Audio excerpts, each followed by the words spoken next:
In today's video, I'm going to show you how to create and use variables in Make, the powerful no-code automation platform that connects your favorite apps and lets you build sophisticated multi-step workflows without touching a single line of code.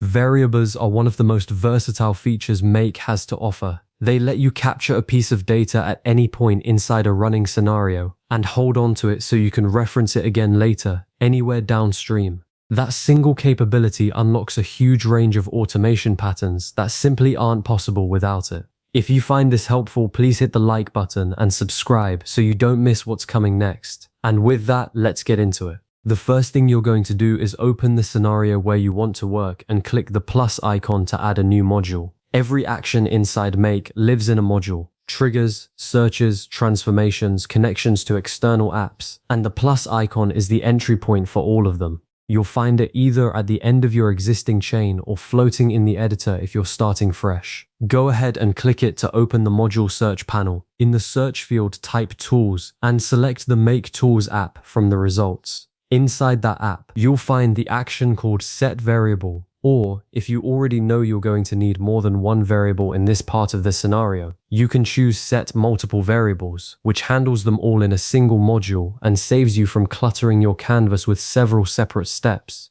The Tools app is one of Make's native utility apps, meaning it doesn't connect to any third-party service and operates entirely within your scenario, which makes it both instant and completely free in terms of the operations it consumes on your plan. Think of it as Make's internal memory. Now you'll configure the variable name. Click into the variable name field and type a clear descriptive label, something like client email, order total, or invoice date. This name is what you'll use later in the scenario to retrieve the stored value, so choose something that immediately tells you what the data represents. A strong naming convention pays dividends when your scenario grows complex. If you end up with 4 or 5 variables, well-chosen names make it obvious at a glance which is which, without having to open each module to inspect it. Keep the name free of spaces and avoid special characters. Camel case or underscores both work well and will keep the variable readable inside Make's mapping panels. With your variable named, turn your attention to the variable value field. This is where you map in the actual data you want to store.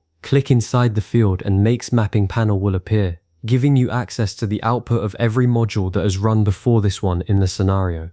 You might be pulling in an email address from a form submission, a record ID from a database lookup, or a calculated result from a previous transformation step. This is exactly where variables become so powerful. They let you capture a value at the moment it's available and carry it forward into any part of the scenario where the original module's data might no longer be directly accessible. Take your time here to select the precise data point you need. Mapping the right piece of data into the right variable is the difference between an automation that works flawlessly and one that silently passes empty or incorrect values downstream. The final setting to configure is the variable lifetime, and this one is worth slowing down for, because misunderstanding it is one of the most common sources of confusion for people learning Make.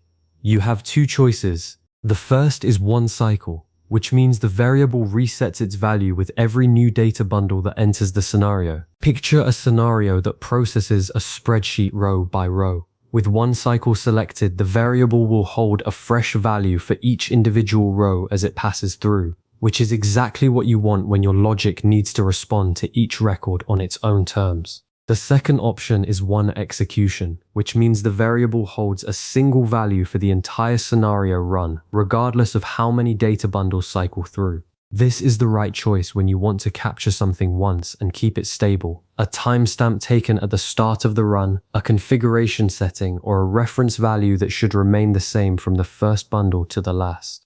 Before you choose, ask yourself, does each bundle need its own fresh value, or should all bundles share the same one? The answer tells you exactly which lifetime to select, and with that your variable is set up and ready to use. What you've just built is one of Make's most foundational building blocks, a way to capture data at exactly the right moment and make it available wherever your scenario needs it, without redundant mappings or tangled module connections. Once you start incorporating variables into your automations, you'll notice your scenarios becoming cleaner and far easier to maintain because you're not remapping the same value 5 times in 5 different places. You set it once and reference it everywhere. As a next step, open any module that comes later in your scenario, click into a mapping field and look for your variable's name in the data panel. It will be right there ready to drop in. And if you ever need to store several values at once, remember that the Set Multiple Variables module handles all of them together in a single step, keeping your canvas uncluttered and your logic easy to follow. Save this video so you can come back to these steps whenever you need a refresher, and I'll see you in the next one.